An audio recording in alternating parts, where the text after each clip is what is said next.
He knew Erika could handle this type of lifestyle. Which is exactly why he constantly said the women should be home and not at work and raising kids. If it's true, if what you just said is true, Charlie's a monster. And then Andrew, completely out of nowhere, tells us his phone broke. I don't believe you. This doesn't make you look better, Andrew. It makes you look worse. I got bad news for you, Andrew. It sucks. You might be the worst PR agent in the history of PR. Erika's family, they should all hate you. Because you are destroying this man. You're destroying this woman. You don't have to be this way, Andrew. That was the first indication we got. The second indication was from Andrew Kolvet, about 15 minutes later, 14 minutes later to be exact. We have Andrew Kolvet tell me what's weird about this announcement. The Turning Point board has unanimously elected Erika Kirk as the new CEO and chair of the board. Great. Thanks. Charlie told me and many others that this is exactly what he wanted. She's ready. Wait, what? Again, why is this the emphasis? Why is this the emphasis? Why are we talking about this right now? I'm very confused why you feel the need to get out in front of the fact that maybe Charlie didn't want this. You know, we talked about the other day when we said, hey, they can't stop talking about the necklace. Everybody had a conversation about the necklace. Where's the necklace? Erika wants the necklace. Oh, he's wearing the necklace. Oh, he came in to get the necklace. Oh, here's his necklace, Jesse Waters. Look at his necklace. It's a great necklace. And all of a sudden you go, why the hell are they talking about the necklace? What's up with the necklace? And they did the same thing about Frank's phone. What's up with your phone, Frank? Why are you so concerned about your phone? And then Andrew, completely out of nowhere, tells us his phone broke. His phone broke. It just, I know it's designed to get text messages, but the text messages took it out. Oh, really? Because I dropped mine out of a third-story window one day into a pool. I pulled it out, let it dry, and it worked just fine. And it bounced before it went into the pool. You're telling me it buzzed a couple too many times and died? What a weird conversation. I don't believe you. And the fact that you brought it up without anyone asking where your phone is means we really don't believe you. And the fact that you're telling me on your very first announcement, the very first day she's been appointed, that this is what Charlie wanted means that is not what Charlie wanted. I can assure you. It just doesn't make sense. And then we get Tyler Boyer's version. Tyler had been there obviously longer than Andrew, longer than Erika. He just leads with it. This was what Charlie hoped for and wanted and said so numerous times. Wait, what? Why are you guys all telling us how often Charlie went around saying that he wanted Erika to take over and then he died? How much did Charlie talk about dying? Like, is this all he talked about? He walked around all day like, hey, can you pass the orange juice? Hey, if I die, Charlie, please, we're at breakfast. Oh, yeah. Hey, let's go get a roast beef sandwich for lunch. Hey, oh, and by the way, if I die, Charlie, it's not even lunchtime yet. Oh, okay. Hey, do you think we should get pizza for dinner? Yeah, that'd be great. Oh, and if I die, Charlie, that's 3 times in one day, big man. Dial it back. It's getting a little creepy. It's a little morbid. Erika is one with Charlie and Charlie is one with Erika. Oh, that's weird. Because Charlie's dead. Not to be morbid, but Charlie's dead. We will put all force of Charlie's spiritual, intellectual, and activist capital into supporting her in every way possible. I'm a little weirded out by his Gen X lack of punctuation, but I'm willing to allow it to pass. That's fine. But again, the lady doth protesteth too much. The TPUSA announcement, the Andrew Kolvet announcement, and the Tyler Boyer announcement all led or greatly supported with their announcement that Erika would be taking over, how this was what Charlie would have wanted. As if they knew people wouldn't expect that. As if they knew Charlie didn't want that, and they're trying to force it down our throats. Then you get the next day, Andrew Kolvet shows up on the Cuomo show, and the Chris Cuomo show, and he says the same thing without, frankly, being prompted.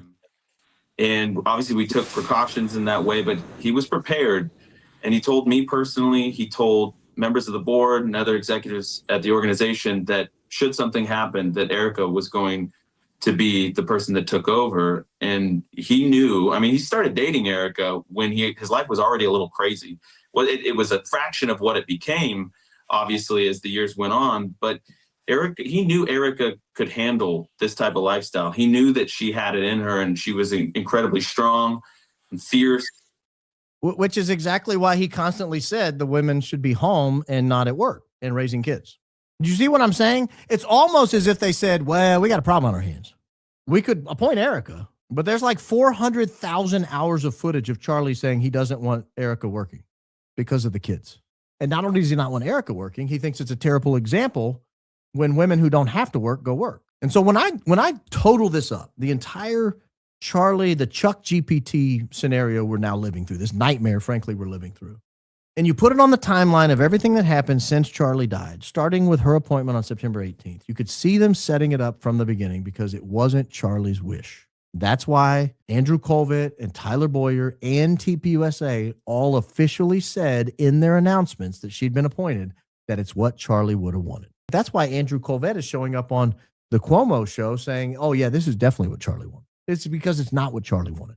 And that's why when Erika walks out at AmFest, they put out this weird clipped up audio, again, mixed in this montage of sound with a huge sound bed underneath it. And she walks out and it's like a WWE entrance and there's flashing lights and there's people, whoa, roaring crowd. Because it's not what Charlie wanted. Because if it was Charlie wanted, they would just release a video. Because if it's what Charlie wanted, they would not use the opportunity to minimize the tragedy of his death by essentially making fun of it and withholding the video for the sole purpose of torturing people who cared about Charlie and want to know who killed Charlie Kirk, how, and why. I think these people are monsters. I think this is proof of that. If you listen carefully to what you say, to what they say, you can hear what it is they don't want you knowing, what they don't want you asking about. They don't want you asking about the necklace. They don't want you asking about the phones. And they don't want you asking whether Charlie Kirk wanted her to succeed him. This is a problem of your own making. That's the problem. This is a problem of your own making. You didn't have to do this. You could have just released a video. You didn't even need to release the video if you hadn't gone out of your way to try to convince us that despite everything Charlie ever said publicly, that he apparently is a two-faced liar, is what you're saying, because privately, behind the scenes, he was backtracking on everything he said, on every podcast, on every speech, on every appearance he ever made, ever. Because when we heard him, Andrew, is why it's so shocking, we were told he wanted women of means to be home with their kids, not CEOs, not going to the office, not wearing pumps. Like I could tell you all the different ways he said it. Not being a boss babe. Like there's so many ways he said it. And he said it time and time and time and time and time again. But what you're telling me is, as soon as the cameras went dark, as soon as the lights went off, as soon as he turned to his buddies, he's like, everything I just said is BS. I really want Erika to be a boss babe if something ever happens to me. Screw the kids. Who needs them? They'll raise themselves. Am I right? You see the problem, Andrew? You guys can tell us all you want that this is all he said behind the scenes and that everyone that he knew personally, secretly, Don Jr., board members, executives, he was all about Erika working full time, all the time, around the clock, traveling around the country, doing appearances, all the things required of the TPUSA CEO. He absolutely, behind the scenes, that's the life he wanted for Erika. That's the life he wanted for his children. So what you're doing is saying every time he spoke in public and encouraged women in front of him to not work, then he was a liar. Or he's a hypocrite. He wanted something different for them. He wanted to hamstring them financially. He wanted to keep them at home in the kitchen, but he wanted his wife in a set of 4-inch pumps in the office, baby. That's where he wanted her. This doesn't make you look better, Andrew. It makes you look worse. It makes you look like a liar. It makes Charlie look like a liar. It destroys his legacy. It undercuts his entire message from his entire pro-marriage spiel that he lived off of for like 10 years. You think this is a good answer? Your PR sucks. I got bad news for you, Andrew. It sucks. You might be the worst PR agent in the history of PR. Your board should be ashamed and embarrassed. Charlie's parents, Charlie's sister, Erika's family, they should all hate you because you are destroying this man. You're destroying this woman. You don't have to be this way, Andrew. Release the video. It's 20 seconds. Let us hear him say it without a stupid, corny music bed, without a bunch of jump cuts of Erika being a boss babe, which again goes against absolutely everything he ever said. Do you see the problem? This makes you look terrible. This makes Charlie look like a liar or a hypocrite. Take your pick. Neither are very flattering, frankly. And so I will say this. If it's true, if what you just said is true, Charlie's a monster. If what you say, if that post is accurate, Charlie Kirk is a monster. And I mean that. Because Charlie Kirk went in front of woman after woman after woman and basically said, hey, college student, you're wasting your life. Your real calling is motherhood. And if you can't afford it, you should stay home. But not my wife. I want her in the office, even if she can afford it. Even if I die and leave her tens of millions of dollars, even if Tucker Carlson writes her a $6 million check that he raised money for her, I want her in the office.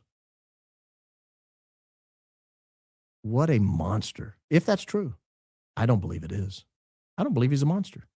I believe you're a monster. I believe your whole team is full of monsters and you guys are putting words in his mouth. I believe you guys are basically stuffing a dead man up, sitting him in a chair and looting him instead of letting him rest in peace and dignity. But I don't believe he's a monster. But he would be, if you're being honest. It would be one of the most monstrous things ever. Because how many young women listen to Charlie Kirk and are at home struggling, and they're driving old cars that break down, and they don't take vacations, and they live in smaller houses in worse neighborhoods, and they send their kids to slightly worse schools than they otherwise could if they just went to work, because they listen to Charlie Kirk. And you're telling us, behind the scenes, that's not the life Charlie wanted. He wanted his wife in the office all the time. He wanted his wife to lead an organization, to be a CEO. He wanted his wife to have traveling obligations. That's the life he wanted for his wife. Not for my wife. He wanted her home, barefoot, pregnant, in front of the oven, flipping a grilled sandwich for the kids. That's what he wanted my wife. But his wife, no. He wanted her in Prada, out in public. That's where he wanted her. A month before he died,